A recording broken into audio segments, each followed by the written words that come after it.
মুখ্যমন্ত্ৰী মোৰ সন্তানক লৈ ব্যস্ত, মই ব্যস্ত জনতাক লৈ, এই মন্তব্য আগবঢ়ালে সাংসদ গৌৰৱ গগৈয়ে।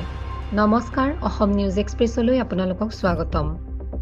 উজনি অসমত প্ৰথম পৰ্যায়ৰ পঞ্চায়ত নিৰ্বাচন সমাপ্ত হোৱাৰ পিছত দ্বিতীয় পৰ্যায়ৰ নিৰ্বাচনত নিজৰ দলৰ শক্তি প্ৰদৰ্শনেৰে ভোট সংগ্ৰহৰ লক্ষ্যৰে নামনি অসমলৈ ঢাপলি মেলিছে ৰাজনৈতিক দলৰ নেতাসকলে।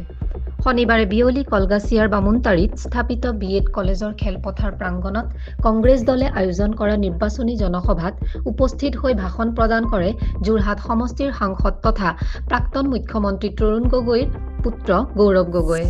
ভাষণত গৌৰৱ গগৈয়ে মুখ্যমন্ত্ৰী ডক্টৰ হিমন্ত বিশ্ব শৰ্মাক তীব্ৰ সমালোচনা কৰে। তেওঁ ৮ নং কলগাছিয়া জিলা পৰিষদৰ কংগ্ৰেছ দলৰ প্ৰাৰ্থী মইনুল হক আৰু আঞ্চলিক সদস্য পদৰ প্ৰাৰ্থীসকলৰ হৈ নিৰ্বাচনী প্ৰচাৰ চলায়। ভাষণত তেওঁ কয়, মুখ্যমন্ত্ৰীয়ে মোৰ সন্তানক লৈ ব্যস্ত হৈ আছে আৰু মই ব্যস্ত হৈছোঁ অসমৰ জনসাধাৰণৰ সন্তানক লৈ।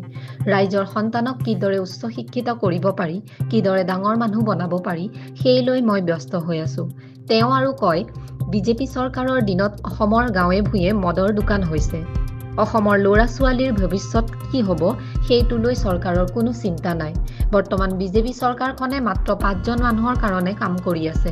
1 নম্বৰ হ'ল হিমন্ত বিশ্ব শৰ্মা, 2 নম্বৰ পীযুষ হাজৰিকা, 3 নম্বৰ জয়ন্ত মল্ল বৰুৱা, 4ৰ্থ অশোক সিংহল আৰু 5ম হ'ল মানৱ ডেকা।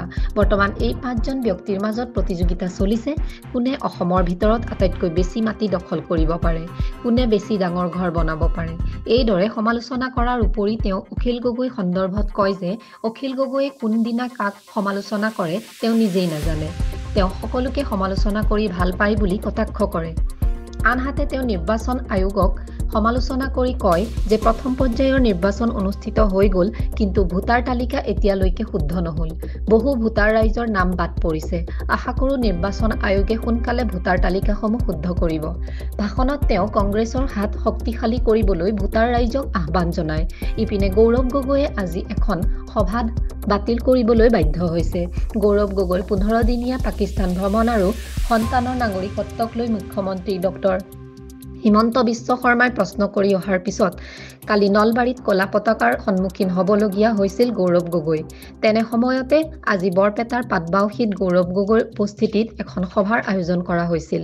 কিন্তু স্থানীয় বিজেপি নেতা কৰ্মীয়ে প্ৰতিবাদ কৰিবলৈ সাজু হৈ থকাৰ উমান পোৱাত গৌৰৱ গগৈৰ প্ৰচাৰ সভা বাতিল কৰা বুলি জানিব পৰা গৈছে।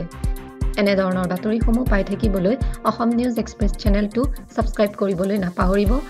লগতে থকা বেল আইকনটো দবাবলৈও নাপাহৰিব। ধন্যবাদ।